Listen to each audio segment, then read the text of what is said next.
श्रीमंज नारायण नारायण नारायण, लक्ष्मी नारायण नारायण नारायण। भक्तजनों, आज मैं आपको श्रीमद् भागवत महापुराण कथा का प्रथम स्कंद का 6वां अध्याय सुनाने जा रही हूँ।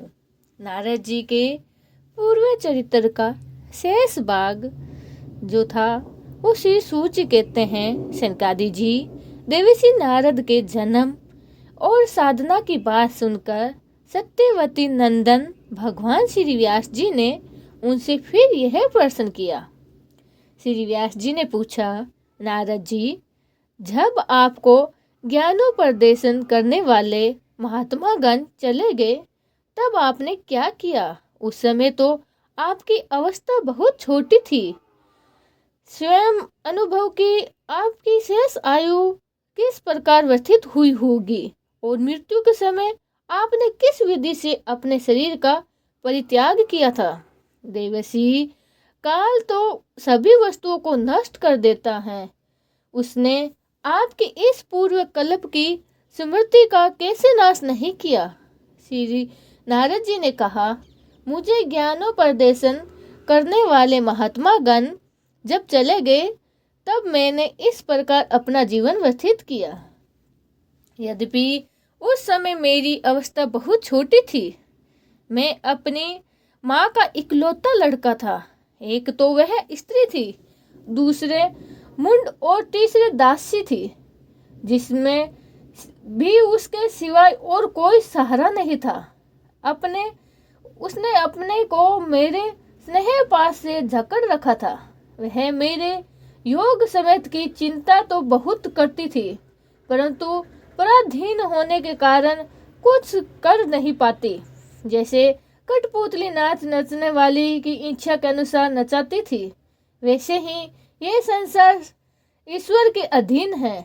मैं भी अपनी माँ के स्नेह बंधन में बंध कर उस ब्राह्मण की बस्ती में ही रहता था। मेरी अवस्था केवल 5 वर्ष की थी। मुझे दिशा, देश और काल के संबंध में कुछ भी ज्ञान नहीं था। एक दिन की बात है कि मेरी माँ गौ दूने के लिए रात के समय घर से बाहर निकली। रास्ते में उनके पैर से सांप छू गया। उसमें उस बेचारी को डस लिया। उस सांप का क्या दोष? काल की ऐसी ही प्रेरणा थी। मैंने समझा, भक्तों का मंगल चाहने वाले भगवान का यह भी एक अनुग्रह ही है। इसके बाद मैं उत्तर दिशा की ओर चल पड़ा। उस ओर मार्ग में मुझे अनेकों धन धान्य से संपन्न देश, नगर, गांव, अहीरों की चलती फिरती बस्तियां, खाने, खड़े नदी और पर्वतों के तटवर्ती पहाड़, वंटिकाएं, वन, उपवन और रंग बिरंगे धातुओं से युक्त विचित्र पर्वत दिखाई पड़े। कहीं कहीं जंगली वृक्ष थे जिनकी बड़ी बड़ी शाखाएं हाथियों ने तोड़ डाली थी। शीतल जल से भरे हुए जलाशय थे जिसमें देवताओं के काम में आने वाले कमल थे। उन पर पक्षी तरह तरह के बोली बोल रहे थे और भंवरे मंडरा रहे थे। ये सब देखता हुआ मैं आगे बढ़ा। मैं अकेला ही था। इतना लंबा मार्ग में करने पर मैंने एक घोर गहरे जंगल को देखा। उसमें नरखट, बांस, सेठा, कुशल, किचन आदि खड़े हुए थे। उनकी लंबाई चौड़ाई बहुत ही थी और वह सांप, उल्लू, सियार आदि भयंकर जीवों का घर हो रहा था। देखने में बड़ा ही भयानक लग रहा था। चलते चलते मेरा शरीर और इंद्रियां शिथिल हो गई थी। मुझे बड़े जोर की प्यास लगी तो भूखा भी था। वहां एक नदी मिली। उसके कुंड में मैंने स्नान, जलपान और अंचामन किया। इससे मेरी थकावट मिट गई। उस विजयन वन में एक पीपल के नीचे आसन लगाकर मैं बैठ गया। उन महात्माओं ने जैसे मैंने सुना था, हृदय में रहने वाले परमात्मा के उसी स्वरूप का मैंने मन ही मन ध्यान करने लगा। भक्ति भाव से वशीकृत चित्त द्वारा भगवान के चरण कमलों का ध्यान करते ही भगवान प्राप्ति की उत्कटता लालसा से मेरे नेत्रों में आंसू छल छला आए और हृदय में धीरे धीरे भगवान प्रकट हो गए। व्यास जी, उस समय प्रेम भाव के अत्यंत उद्कर्ष से मेरा रोम रोम पुलकित हो उठा। हृदय अत्यंत शांत और शीतल हो गया। उस आनंद की बाढ़ में मैं ऐसा डूब गया कि मुझे अपना और ध्यान से वस्तु का तनिक भी भान नहीं रहा। भगवान का वह अनिश्चित रूप समस्त श्लोकों को नाश करने वाला था और मन के लिए अत्यंत लुभाने वाला था। सहसा उसे नहीं देखकर मैं वह बहुत ही विकल हो गया और अनमना सा होकर आसन से उठ खड़ा हुआ। मैंने उस स्वरूप का दर्शन फिर करना चाहा, किंतु मन को हृदय में समाहित करके बार बार दर्शन की चेष्टा करने पर भी मैं उसे नहीं देख सका। मैं अतृप्त के समान आतुर हो गया और उठा। इस प्रकार निर्जन वन में मुझे पर्यटन करते देख स्वयं भगवान ने, जो वाणी के विषय नहीं है, बड़ी गंभीरता से और मधुर वाणी से मेरे शोक को शांत करते हुए कहा, खेद है कि इस जन्म में तुम मेरा दर्शन नहीं कर सकोगे। जिनकी वासनाएं पूर्णतः शांत नहीं हो गई है, उन अधचरे योगियों को मेरा दर्शन अत्यंत दुर्लभ है। निष्पाप बालक, तुम्हारे हृदय में मुझे प्राप्त करने की लालसा जागृत करने के लिए ही मैंने एक बार तुम्हें अपने रूप की झलक दिखाई है। मुझे प्राप्त करने की आकांक्षा से युक्त साधन धीरे धीरे हृदय की संपूर्ण वासनाओं का भक्ति भली भांति त्याग कर देता है। अल्पकालीन संत सेवा में मैं ही तुम्हारी चित्तवर्त सुमुझ मुझ में स्थिर हो गई है। अब तुम इस प्राकृतिक मलिन शरीर को छोड़कर मेरे पादस्थ हो जाओगे। मुझे प्राप्त करने का तुम्हारा यह दृढ़ निश्चय कभी किसी प्रकार नहीं टूटेगा। समस्त सृष्टि का प्रलय हो जाने पर भी मेरी कृपा से तुम्हें मेरी स्मृति बनी रहेगी। आकाश के समान अव्यक्त सर्वशक्तिमान महान परमात्मा इतना कहकर चुप हो गए। उनकी इस कृपा का अनुभव करके मैंने उन श्रेष्ठों से ही श्रेष्ठतर भगवान को सिर झुकाकर प्रणाम किया। तभी से मैं लज्जा संकोच छोड़कर भगवान के अत्यंत रहस्यमयी और मंगलमयी मधुर नामों और लीलाओं का कीर्तन करता हूँ और स्मरण करने लगा। सुप्रतिहा और मदमत्स्य मेरे हृदय से ही पहले ही निवृत्त हो चुके थे। अब मैं आनंद से काल की प्रतीक्षा करता हुआ पृथ्वी पर विचरने लगा। व्यास जी, इस प्रकार भगवान की कृपा से मेरा हृदय शुद्ध हो गया, आसक्ति मिट गई और मैं श्री कृष्ण परायण हो गया। कुछ समय बाद जैसे एकाएक बिजली क्रोध जाती है, वैसे ही उसने समय पर मेरी मृत्यु आ गई। मुझे शुद्ध भक्त वत्सल शरीर प्राप्त होने का अवसर आने पर प्रारब्ध कर्म समाप्त हो जाने के कारण पंच भौतिक शरीर नष्ट हो गया। कल्प के अंत में जिस समय भगवान नारायण एकावर्ण प्रलयकालीन समुद्र के जल में शयन करते हैं, उस समय उनके हृदय में शयन करने की इच्छा से इस सारी सृष्टि को समेट कर ब्रह्मा जी जब प्रवेश करने लगे, तब उनके सांस के साथ मैं भी उनके हृदय में प्रवेश कर गया। सांस के साथ मैं उनके हृदय में प्रवेश कर गया। एक सहज शत्रु युग बीत जाने पर जब ब्रह्मा जी जगे और उन्होंने सृष्टि करने की इच्छा की, तब उनकी इंद्रियों से मरीचि आदि ऋषियों के साथ मैं भी प्रकट हो गया। तभी से मैं भगवान की कृपा से वैकुंठ में और तीनों लोकों में बाहर और भीतर बिना रोक टोक विचरण करता हूँ। मेरे जीवन का वर्त भक्त जन अखंड रूप से चलता रहता है। भगवान की दी हुई इस स्वर्ण ब्रह्मा से विभूति वीणा पर तान छोड़कर मैं उनकी लीलाओं का गान करता हूँ, सारे संसार में विचरता हूँ। जब मैं उसकी लीलाओं का गान करने लगता हूँ तब तब हे वे प्रभु जिनके चरण कमल समस्त तीर्थों के उद्गम स्थान हैं और जिनका योगोस ज्ञान मुझे बहुत प्रिय लगता है, बुलाए के हुए की भांति तुरंत मेरे हृदय में आकर दर्शन देते हैं।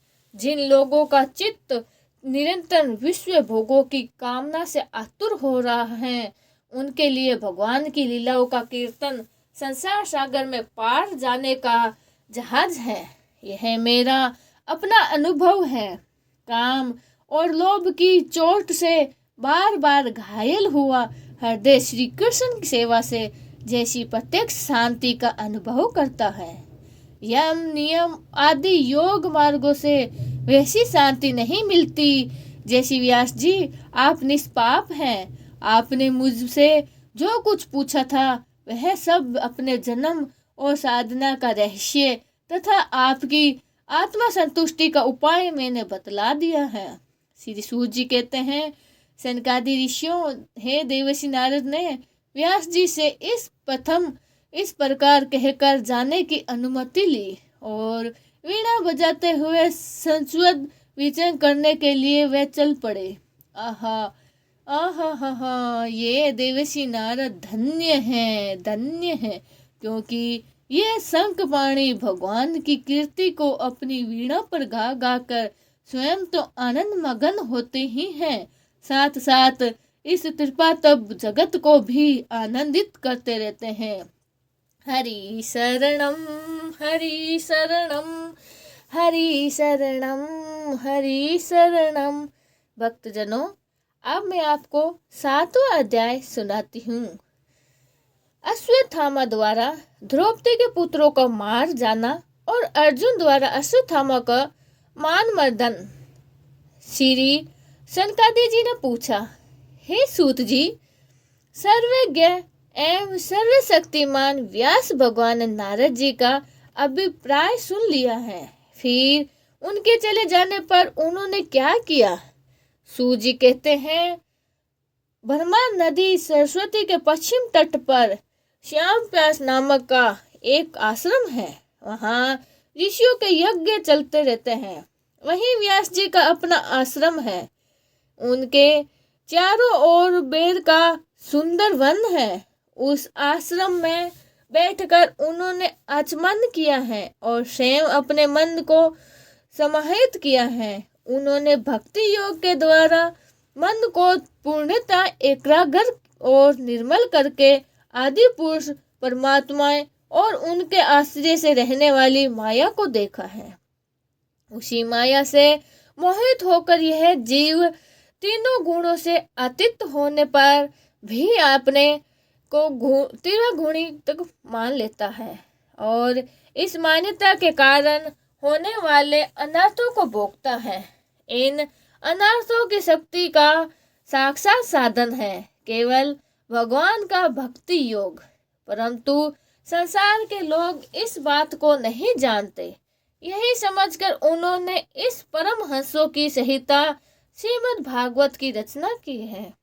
इसके शरण मात्र से ही पुरुषोत्तम भगवान श्री कृष्ण के प्रति परम प्रेममयी भक्ति हो जाती है।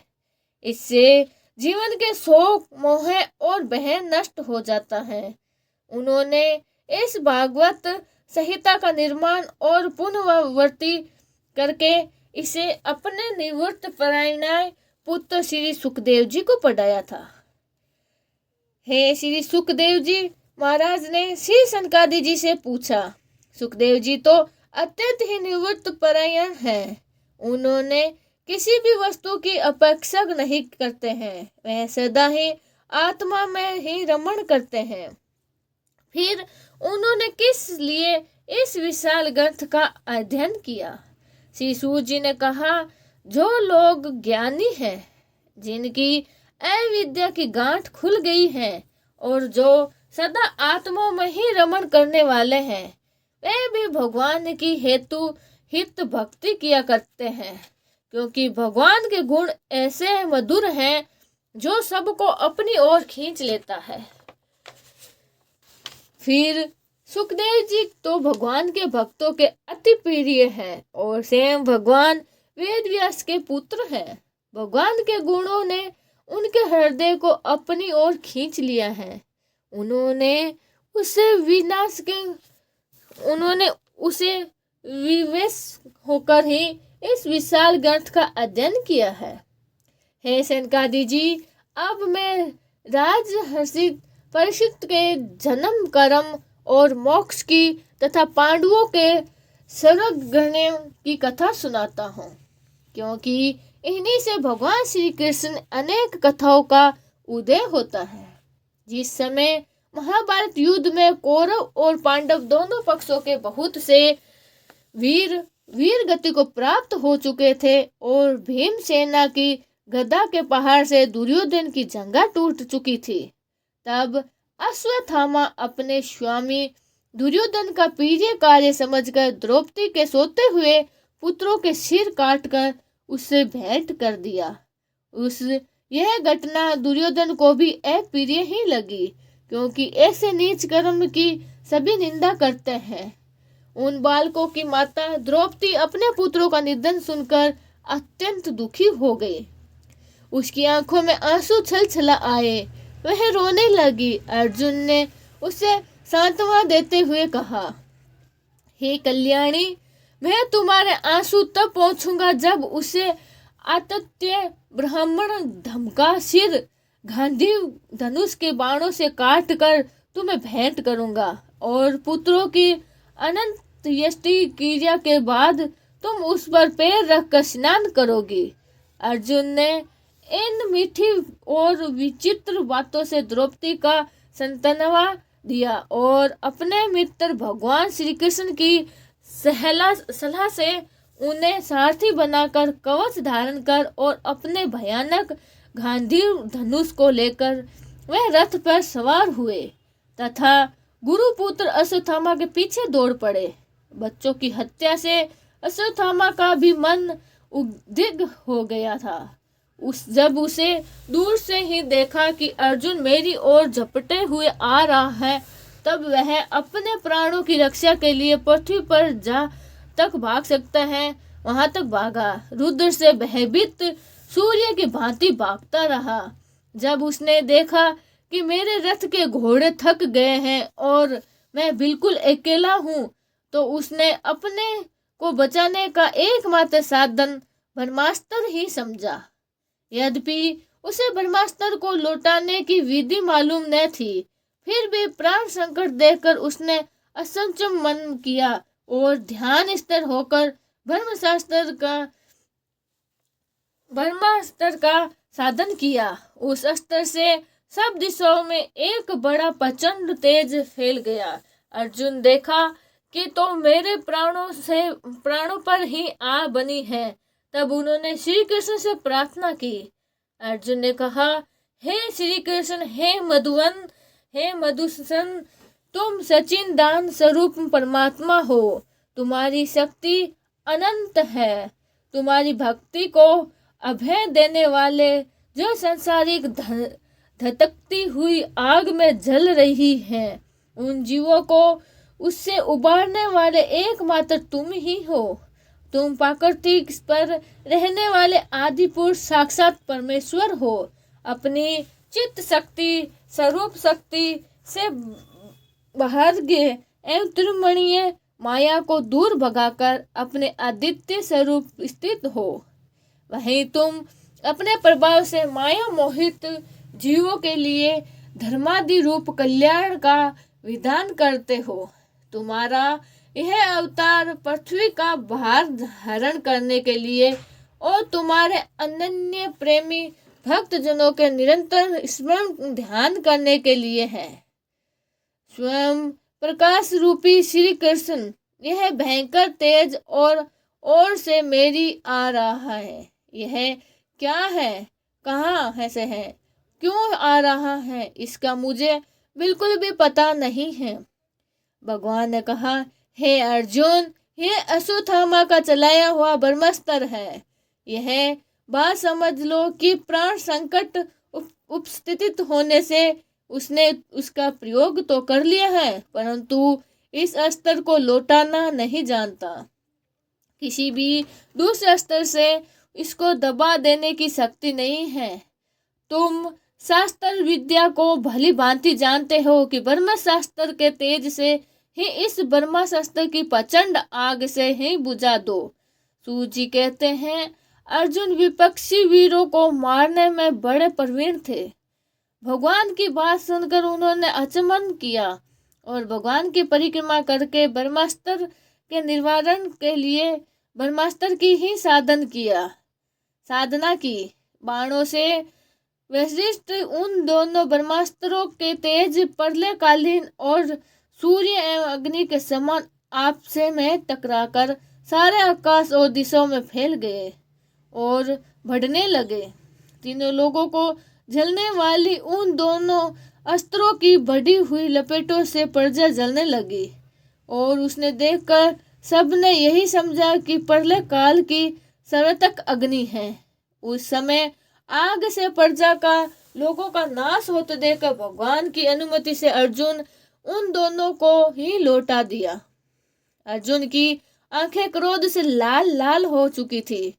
उन्होंने झटकर इस कुर्त अश्वत्थामा को पकड़ लिया और जैसे कोई रस्सी से पशु को बांध ले वैसे ही बांध दिया।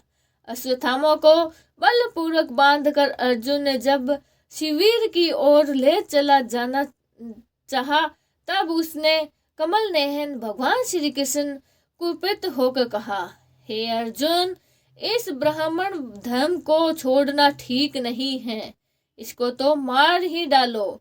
इसने रात में सोए हुए निरपराध बालकों की हत्या की है। धर्मवेता पुरुष ऐश्वर्धन मत वाले पागल सोए हुए बालक स्त्री विवेक का ज्ञान शून्य शरणागत रथहीन और भयभीत शत्रुओं को कभी नहीं मानते, परंतु जो दुष्ट क्रूर पुरुष दूसरों को मारकर अपने प्राणों का पोषण करता है उसका तो वध ही करके कल्याणकारी है, क्योंकि वैसे आदत को लेकर यदि वह जीता है तो भी पाप करता है और उन पापों के कारण नरकागामी होते हैं। फिर मेरे सामने ही तुमने द्रौपदी से प्रतिज्ञा की कि मानवती जिसने तुम्हारे पुत्रों का वध किया है उसका सिर उतार कर लाऊंगा। इस पापी कुल्हा गंगर आतिथ्य ने तुम्हारे पुत्रों का वध किया है और अपने स्वामी युधिष्ठिर दुर्योधन को भी दुख पहुंचाया है, इसीलिए अर्जुन इसे मार ही डालो। भगवान श्री कृष्ण ने अर्जुन के धर्म की परीक्षा लेने के लिए इस प्रकार प्रेरणा की, परंतु अर्जुन का हृदय महान था। यद्यपि अश्वत्थामा के मन उनके लिए पुत्रों की हत्या की थी, फिर भी अर्जुन ने मन में गुरु पुत्र की मारने की इच्छा नहीं हुई। अर्जुन ने कहा,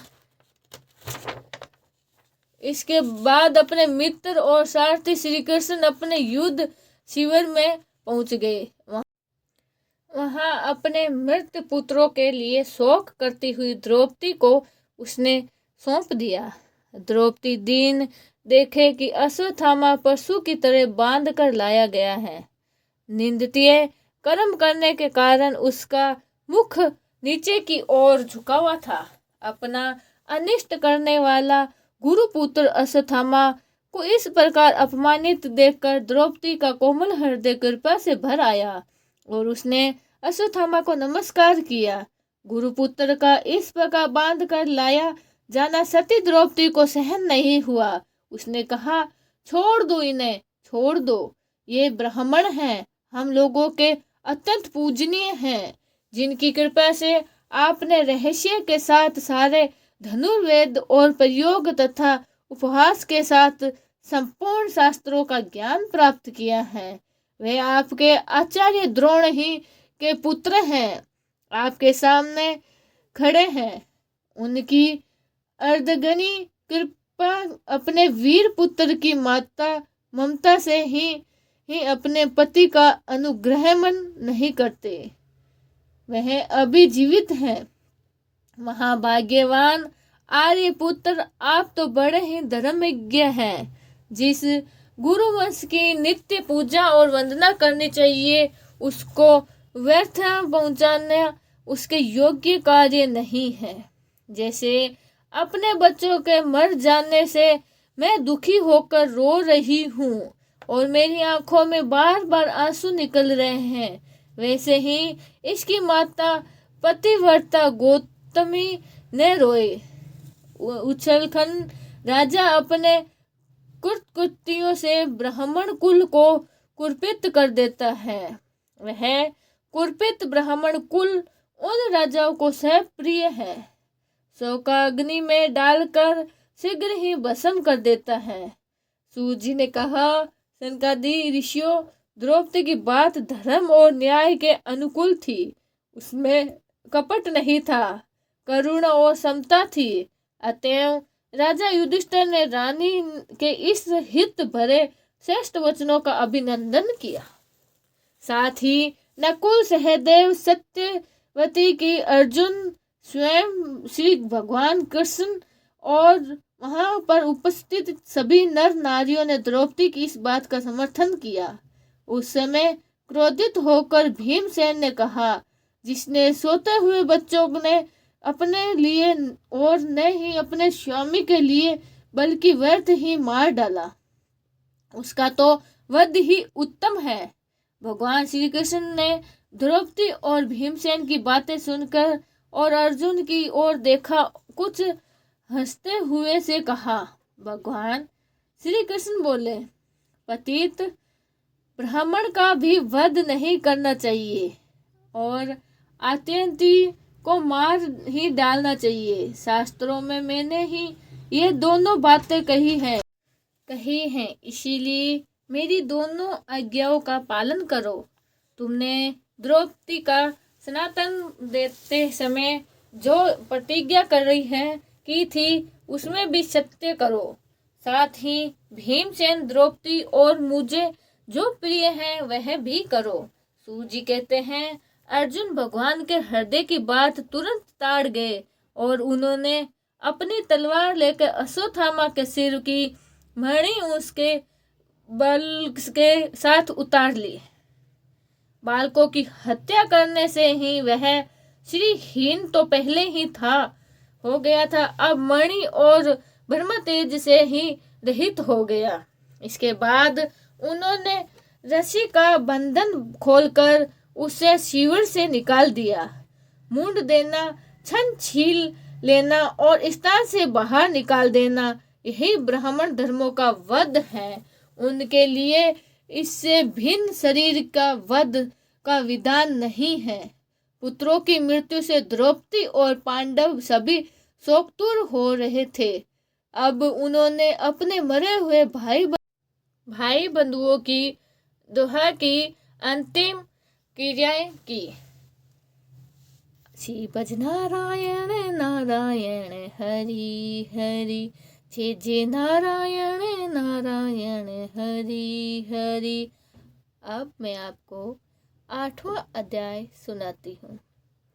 गर्भ में परीक्षित की रक्षा, कुंती के द्वारा भगवान की स्तुति और युधिष्ठिर का शोक।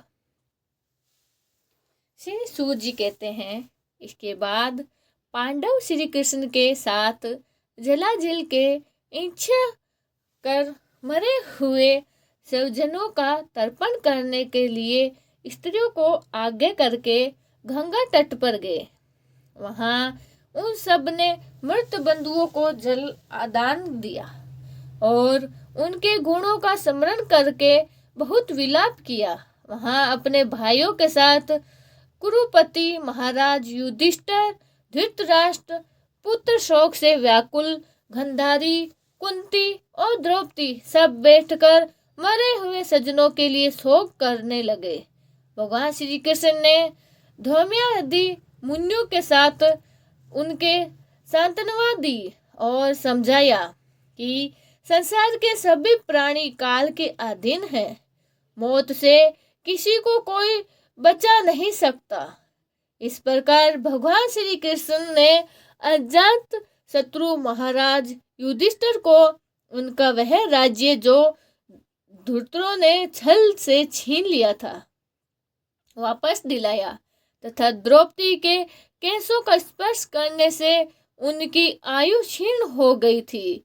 उन दुष्ट राजाओं का वध किया कराया। साथ ही युधिष्ठिर के द्वारा उत्तम सामग्रियों से तथा पुरोहितों से 3 अश्वमेध यज्ञ कराए। इस प्रकार युधिष्ठिर के पवित्र यशों को 100 यज्ञ करवाने वाले इंद्र के यश की तरह सब और फैला दिया। इसके बाद भगवान श्री कृष्ण ने वहां से जाने का विचार किया। उन्होंने इसके लिए पांडवों से विदा ली और व्यास आदि ब्राह्मणों का सत्कार किया। उन लोगों ने भी भगवान का बड़ा ही सम्मान किया। तदनंतर सत्यकी और उद्धव के साथ द्वारका जाने के लिए रथ पर सवार हुए थे। उसी समय उन्होंने देखा कि उत्तरा भय से विलाप होकर सामने से दौड़ी चली आ रही है। उत्तरा ने कहा, हे देवादिदेव जगदीश्वर, आप महायोगी हैं, आप मेरी रक्षा कीजिए, रक्षा कीजिए। आपके अतिरिक्त इस लोक में मुझे अभय देने वाला कोई नहीं है, क्योंकि यहाँ सभी पर एक दूसरे की मृत्यु के निमित्त बन रहे हैं। पर वो आप सर्वशक्तिमान हैं। यह देखते हुए लोहे का बाण मेरी ओर दौड़ा आ रहा है। स्वामिनी, यह मुझे भले ही जला डाले, परंतु मेरे गर्भ को नष्ट न करे, ऐसी कृपा कीजिए। सूर्य जी कहते हैं, भक्त वत्सल श्री भगवान कृष्ण उसकी बातें सुनते ही जान गए कि अश्वत्थामा पांडवों के वंश को निवृत्त करने के लिए ब्रह्मास्त्र का प्रयोग किया है। सनकादि जी, उसी समय पांडवों ने भी देखा कि जलते हुए 5 बाण हमारी ओर भी आ रहे हैं। इसीलिए उन्होंने भी अपने अपने अस्त्र उठा लिए। सर्वशक्तिमान भगवान श्री कृष्ण ने अपने अनन्य प्रेमियों पर, शरणागत भक्तों पर बड़ी विपत्ति आई जानकर अपने निज अस्त्र सुदर्शन चक्र को उन निज जानों की रक्षा की। योगेश्वर श्री कृष्ण समस्त प्राणियों के हृदय में विराजमान है, आत्मा है। उन्होंने उत्तरा के गर्भ को पांडवों की वंश परंपरा चलाने के लिए अपनी माया के कवच से ढक दिया। सनकादि जी ने यद्यपि ब्रह्मास्त्र अमोघ है और उसके निवारण का कोई उपाय नहीं है, फिर भी भगवान श्री कृष्ण के तेज के सामने आकर वो भी शांत हो गया। यह कोई आश्चर्य की बात नहीं समझनी चाहिए, क्योंकि भगवान ने तो सर्वशरीर में है। वह ही अपनी निज शक्ति माया से स्वयं अजन्मा होकर इस संसार की सृष्टि, रक्षा और संहार करते हैं। जब भगवान श्री कृष्ण जाने लगे तब ब्रह्मास्त्र की ज्वाला से मुक्ति अपने पुत्रों की और द्रौपदी के साथ सती कुंती ने भगवान श्री कृष्ण की इस प्रकार स्तुति की। कुंती ने कहा, आप समस्त जीवों के बाहर और भीतर एक रस स्तर है, फिर भी इंद्रियां और वितर्क से देखने से नहीं जाते, क्योंकि आप प्रकृति से परे आदि पुरुष परमेश्वर है। मैं आपको नमस्कार करती हूँ। इंद्रियों से जो कुछ जाना जाता है उसकी तरह में आप विद्वान रहते हैं और अपनी माया की परदेश अपने को ढक देते हैं।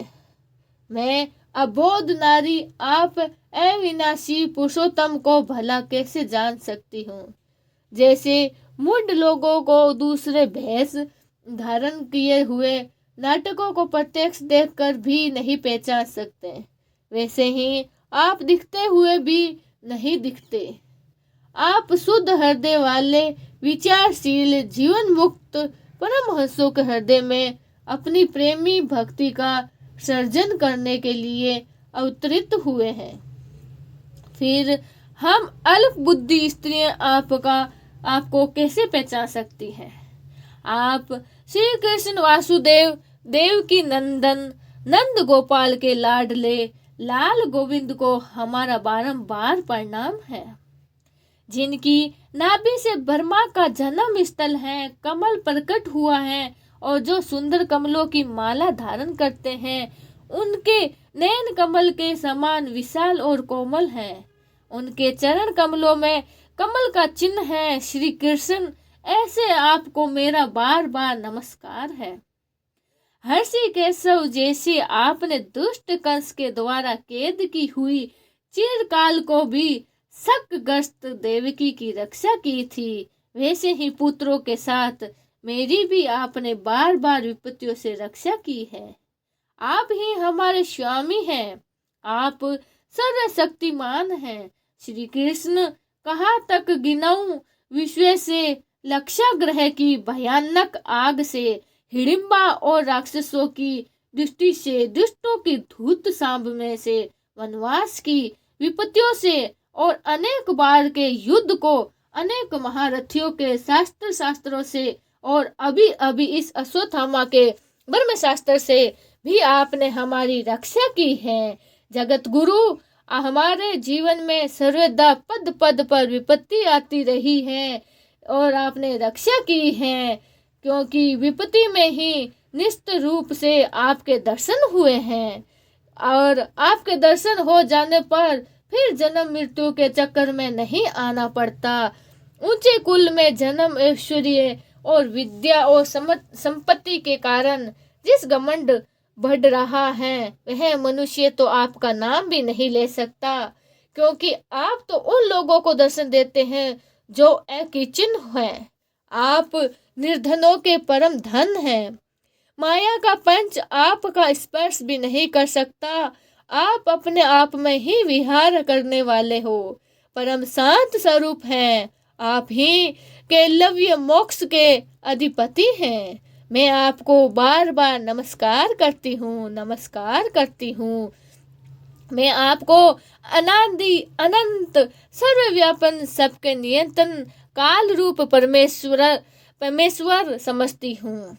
संसार के समस्त पदार्थ और प्राणी आपसे टकराकर विमुखता के कारण परस्पर विद्रोह हो जाते हैं, परंतु आप सब में समान रूप विचरण रहते हैं। भगवान, आप जब मनुष्य की लीला करते हैं तब आप क्या करना चाहते हैं, यह कोई नहीं जानता। आप कभी कोई न प्रिय है और न ही अप्रिय हैं। आपके संबंध में लोगों की बुद्धि ही विषम हुआ करती है। आप विश्व के आत्मा हैं, विश्व रूप हैं। न आप जन्म लेते हैं और न ही कर्म ही करते हैं, फिर भी पशु पक्षी मनुष्य ऋषि जलचर आदि में आप ही जन्म ही लेते हैं और उन योनियों के अनुरूप दिव्य कर्म भी करते हैं। यह आपकी लीला ही तो है। जब बचपन में आपने दूध की मटकी फोड़कर यशोदा मैया को रिझा दिया था और उन्होंने आपको बांध के हाथ में रस्सी ली थी, तब आपकी आंखों में आंसू छलक आए। ये काजल क्रोपल बह चला था, नेत्र चंचल हो रहे थे और बह की भावना से आपने अपने मुख को नीचे करके और झुका लिया। आपकी उस दशा का लीला छवि का ध्यान करके मैं मोहित हो जाती हूँ। भला जिससे बह भी बह मानता है, उसकी ये दशा आपने अजन्मा होकर भी जन्म क्यों लिया, इसका कारण बतलाइए। बताते हुए कोई महापुरुष यूं कहते हैं कि जैसे मलयाचल की कीर्ति का विस्तार करने के लिए उसमें चंदन प्रकट होता है, वैसे ही अपने प्रिय भक्त पुण्य लोक राजा यदु की कीर्ति विस्तार करने के लिए ही आपने उनके वश में अवतार ग्रहण किया है। दूसरे लोग यूं भी कहते हैं कि वासुदेव और देवकी ने पुनर्जन्म में सुपर्ता और प्रसिन्न के रूप में हैं।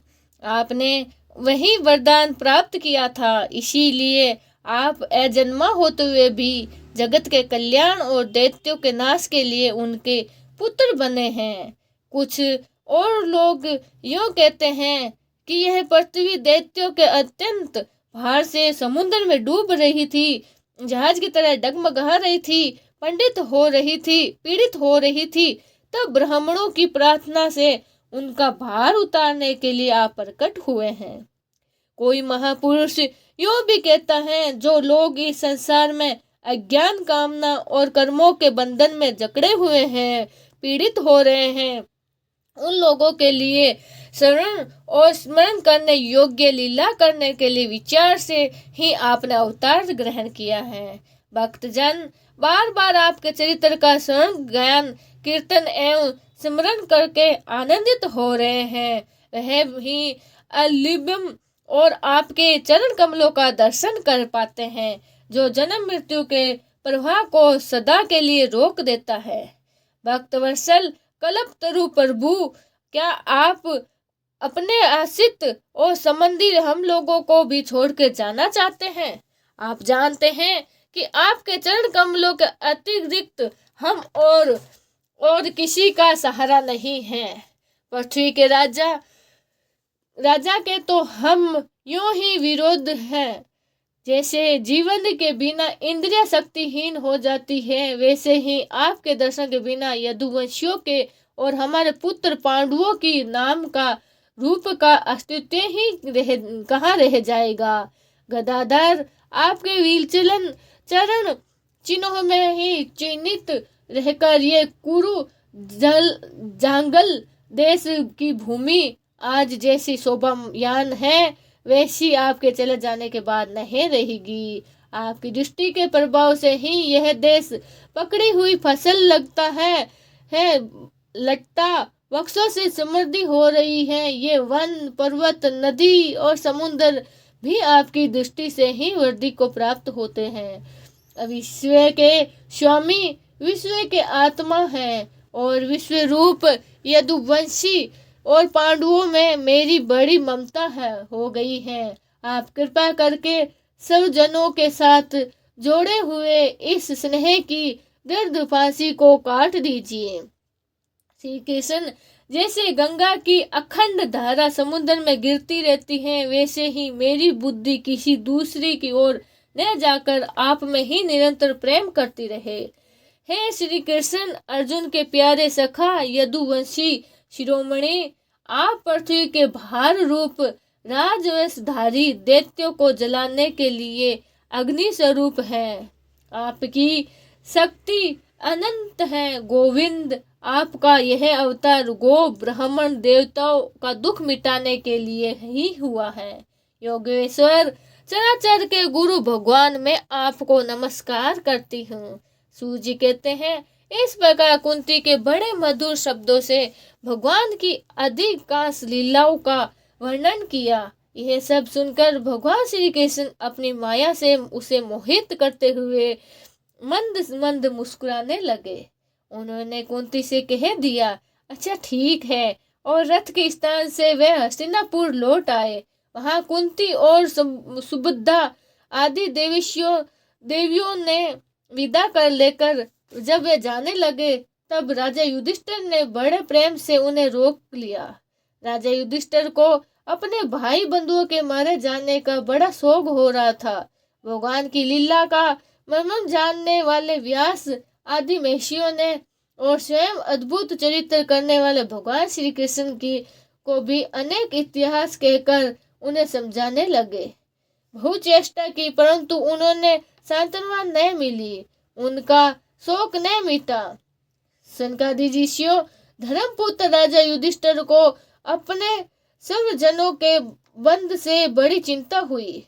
वे अभिवेक युक्त चित्त से स्नेह और मोह के वश होकर कहने लगे, भला मुझे दुरात्माओं के हृदय से बदमूल हुए हैं। इस अज्ञान को तो देखो, मेरे शिहार कुत्तों के आहार इन अनाथम शरीर के लिए अनेक बदमूल हुए हैं। अज्ञान को तो देखो, मेरे शिहार कुत्तों के आहार इन अनाथम शरीर के लिए अनेक अक्षौहिणी सेना का नाश कर डाला है। मैंने बालक, ब्राह्मण, संबंधी, मित्र, चाचा, ताऊ, भाई, बंधु और गुरुजनों से द्रोह किया है। करोड़ों वर्षों में भी नरक से मेरा छुटकारा नहीं हो सकता। यद्यपि शास्त्रों का वचन है कि राजा यदि प्रजा का पालन करने के लिए धर्म युद्ध शत्रुओं को मारे तो उसे पाप नहीं लगता, फिर भी इसमें मुझे संतोष नहीं होता। स्त्रियों के पति और भाई बंधुओं को मारने से उसका मेरे द्वारा यहाँ जो अपराध हुआ है उसका मैं गृह शस्त्र, यज्ञ, यज्ञादि आदि को के द्वारा मार्जन करने में भी समर्थ नहीं हूँ।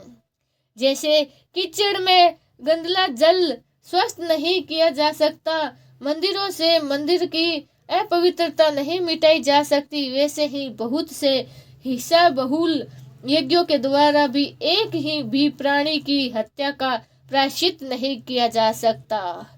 हरि शरणम, हरि शरणम, हरि शरणम, हरि शरणम। भक्तजनों, श्रीमद् भागवत महापुराण का प्रथम स्कंद का 9वां अध्याय हम आपको कल सुनाएंगे।